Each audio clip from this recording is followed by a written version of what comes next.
Después, dice San Lucas, y ese después algunos lo interpretan como justo el día siguiente por la tarde, porque de Cafarnaún a Naín había un buen camino, ahora veremos cómo. Pero en fin, enseguida, sin que mediara nada digno de ser reseñado, enseguida, seguramente, como decimos, al día siguiente, Jesús se marchó a un pueblo llamado Naín, acompañado otra vez de sus discípulos y de mucha gente. Cerca ya de la entrada del pueblo se encontraron con que llevaban a enterrar al hijo único de una madre que era viuda. La acompañaba mucha gente del pueblo. O sea, son dos muchedumbres que se juntan, la que va con Jesús y la que viene con la pobre viuda. El Señor al verla se compadeció de ella y le dijo: no llores. Y acercándose, tocó el féretro. Estas traducciones de estos milagros son siempre malísimas, porque se compadeció, para nosotros es una palabra ambigua y peligrosa. La hemos deformado. Entendemos la compasión por la miseria ajena como un condolernos con el prójimo, como un compadecer con él, entonces es auténtica. Pero si la entendemos como una mera conmiseración psicológica, no es compasión, es una pena sensible.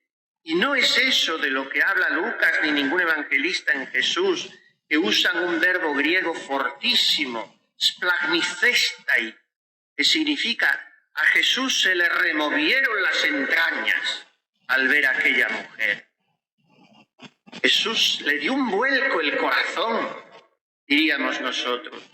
A veces hay movimientos de la sensibilidad que inciden incluso en lo físico y sobreviene como una especie de apretamiento interior, de dolor de corazón.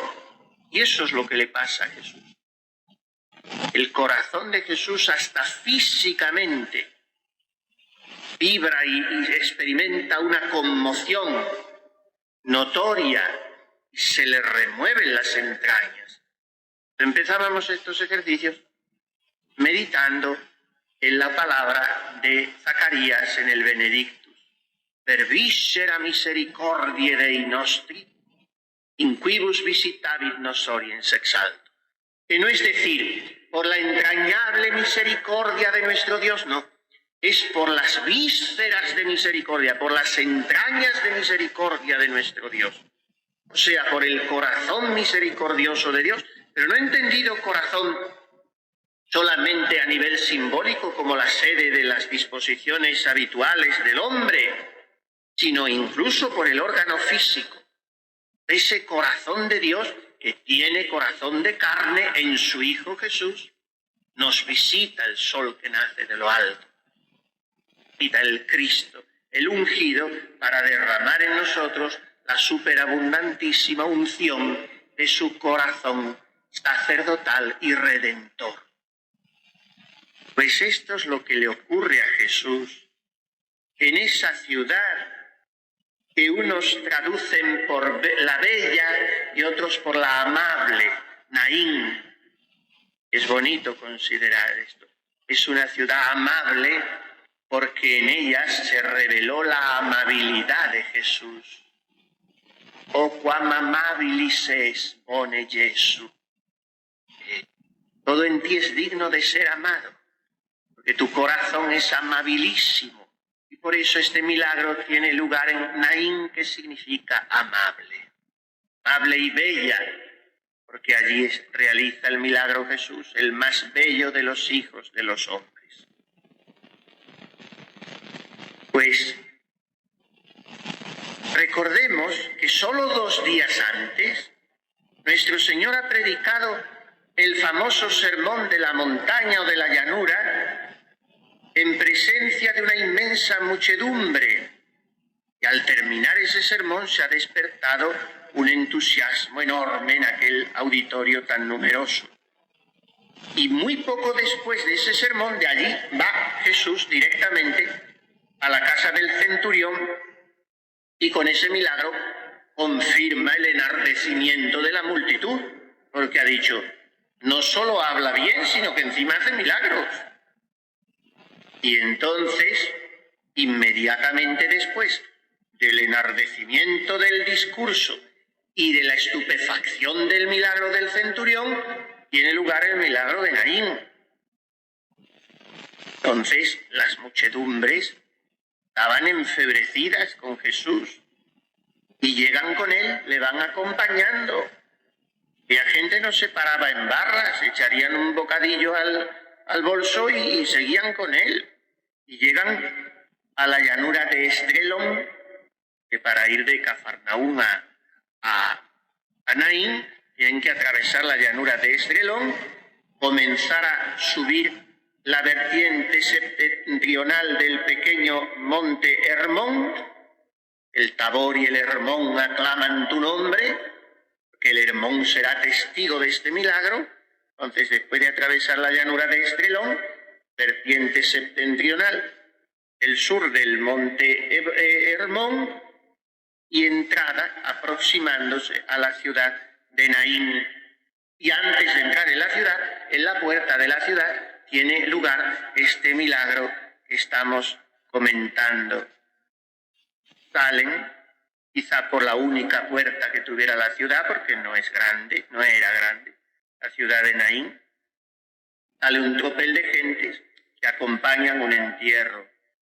Y los entierros entre los judíos serán muy raros. A nosotros nos harían reír, porque el cadáver se envolvía, se fajaba en lienzos, se ponía sobre unas angarillas, como sobre unas parihuelas, y allí le llevaban 4, y entonces iban detrás 2 flautistas, porque la flauta era el instrumento fúnebre, y una plañidera, por lo menos una, cantando al son de las flautas canciones fúnebres espantosas y de vez en cuando deteniendo el cortejo para, entre lamentos y ayes estrepitosos, manifestar el dolor.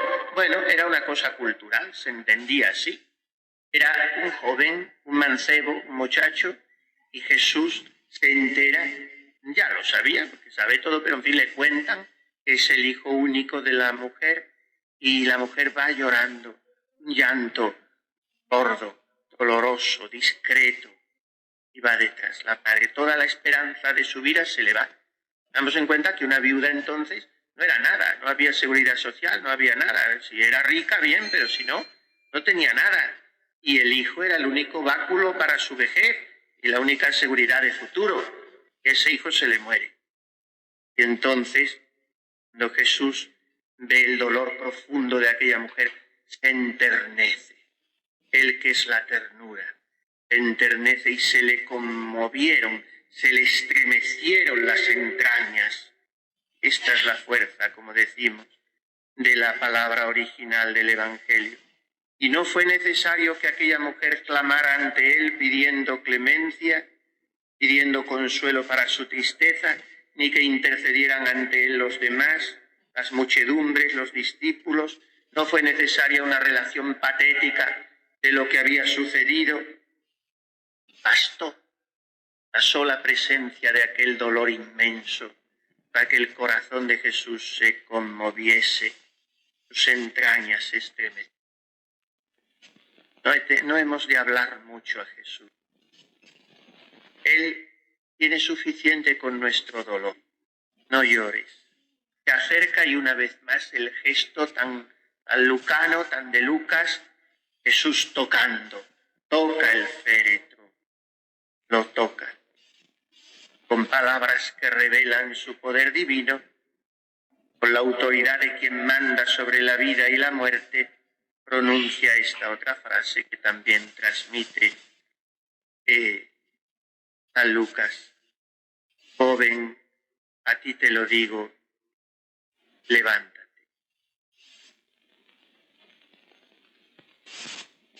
Y el joven, dice San Lucas, se incorporó sobre el féretro y empezó a hablar. Se incorporó y empezó a hablar. Bueno, creemos piadosamente Si era un israelita piadoso, empezaría a mostrar su agradecimiento al Señor. Dice San Lucas que el temor se apoderó de aquella muchedumbre, un temor reverencial que penetra los corazones en presencia de un hecho sobrenatural. El temor se apoderó y entonces se convirtieron todos, por esa reverencia hacia Jesús, en apóstoles suyos. La noticia se propagó por toda la región de los judíos y por toda aquella comarca. Esto sucede tantas veces con los milagros de Jesús. Todos los que circundan se hacen apóstoles. Pero la autoridad de Jesús no es solo la de un profeta, sino la de aquel que se presenta como el Mesías de Israel, el Hijo de Dios, el Señor de la vida y de la muerte, que aun siendo omnipotente, siendo el Kyrios, se presenta como alguien que se compadece vivamente, entrañablemente, dolorosamente de la necesidad humana. Dios ha visitado a su... Esta es la visitación del sol por las entrañas de misericordia de nuestro Dios. Veíamos el primer día al comentar el Benedictus que Dios puede visitar a su pueblo castigándolo o amándolo. Esta es la visita de Dios, obra de su gracia, y toda la vida de Jesús es la gran visitación de Dios a los hombres per viscera misericordiae Dei nostri, por las entrañas de misericordia de nuestro Dios. Jesús se compadece del dolor. El dolor físico en Lucas y en los evangelistas, la enfermedad, la muerte, siempre es figura de la muerte espiritual, de la pérdida de la gracia, del pecado. En este mundo hay muchos cadáveres ambulantes que no son llevados sobre angarillas o parihuelas, sino que caminan ellos por su propio pie, pero el alma está muerta por el pecado. Tienes nombre de vivo y estás muerto, dice el ángel del Apocalipsis. Si no vivimos con la vida espiritual de la gracia, nos asemejamos a ese hijo de la viuda de Naín, en aquello que dice San Agustín. Así como hay un muerto que ya es conducido a la sepultura porque lleva largas horas de estar muerto, así hay almas que llevan largo tiempo en la muerte espiritual y ya son conducidas a lo que llama el Apocalipsis la muerte segunda, los castigos y consecuencias de esa muerte espiritual. Miren, si vuestra caridad llora por esos muertos, y es su vocación, llorar por los pecadores, conmoviéndosele las entrañas de madre espiritual que tiene que tener, para llorar por la Iglesia, por los sacerdotes, por los pecadores, y vuestra caridad llora así, al verla llorar, a Jesús su esposo se le conmoverán las entrañas. Se le acercará y dirá, no llores.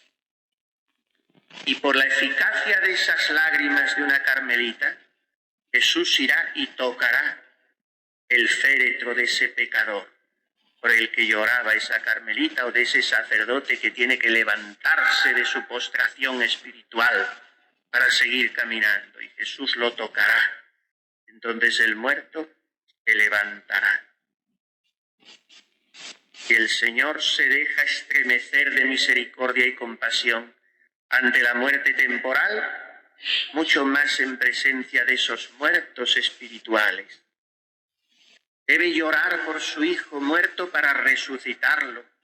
Tiene tantos hijos, pecadores y sacerdotes. Jesús se conmoverá y tocará las andas donde llevan a esos muertos, y les hará levantarse y empezar a hablar. Jesús consuela a la Iglesia, que como madre, como viuda desolada, llora la muerte espiritual de sus hijos, Y no hay nadie que, fiado en la misericordia del Señor, cuyo corazón es más amplio que las arenas de las playas marinas, pueda desesperar de su misericordia.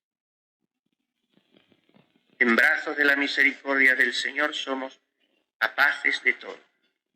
Somos capaces de clamar con la fe del centurión y con las lágrimas de la viuda de Naín para que Él nos resucite, no solo a nosotros mismos, sino a tantas almas que se nos encomiendan, a los ministros por el ministerio apostólico y a las monjas de clausura, a las carmelitas, por la oración y por la penitencia. Y repito y termino, Jesús le dirá, no llores. Una en sus lágrimas a las de Nuestra Señora del Mayor Dolor, la Virgen de las Lágrimas. Ella las enseña a llorar. Cuando está muerto Jesús y la Virgen está inmersa en una soledad que nosotros no podemos penetrar, sale de esa soledad para buscar a sus hijos. El sermón de San Juan de Ávila sobre la soledad de la Virgen, una maravilla, nos la pinta echándose por los caminos para consolar a Pedro que ha negado a Jesús. Y llamando a los apóstoles, el maestro Ávila hace decir a María, venid acá, racimos de mi corazón, pedazos de mis entrañas. Eso tienen que ser los pecadores y los sacerdotes para una carmelita.